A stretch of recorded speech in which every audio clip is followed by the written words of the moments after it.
પ્રચાર ખૂબ સારો રહ્યો. ખાસ કરીને અમે ડોર ટુ ડોર એટલે એક મતદાતાઓ સુધી પહોંચવાનો પ્રયાસ કર્યો છે અને લોકો અમને ખૂબ જ સારી રીતે આવકાર્યા છે. અમે અમારો વિસ્તારની સમસ્યાઓને રૂબરૂ જોઈ છે, લોકો પાસેથી સાંભળ્યું છે કે એ લોકોને શું તકલીફો છે અને લોકોએ અમને હર્ષપૂર્વક આવકાર્યા છે, જે અમારા માટે ખૂબ સારી બાબત છે.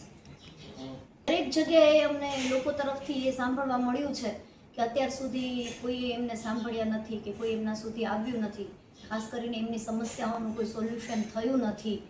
તો મને એવું લાગી રહ્યું છે કે લોકોનો મિજાજ આ વખત પરિવર્તન તરફનો ખાસ ચોક્કસ છે જ.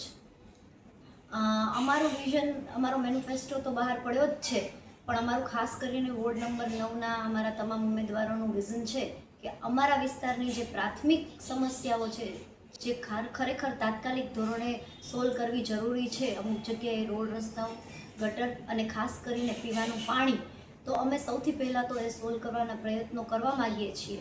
અને ત્યારબાદ અમે વોર્ડ નંબર 9માં દરેક જગ્યાએ જ્યાં પણ શક્ય બને ત્યાં નાના મોટા બાગ બગીચાઓ અને એનું નિર્માણ કરવાની અમારી કોશિશ રહેશે. અને શક્ય બને ત્યાં સુધી અમારે એક નાનકડું પ્રાથમિક આરોગ્ય કેન્દ્ર અહીંયા વોર્ડ નંબર 9માં ખોલવાની ઈચ્છા છે. હું મતદારોને ખાસ એ કહેવા માંગીશ કે આ આપણું લોકશાહીનું પર્વ છે.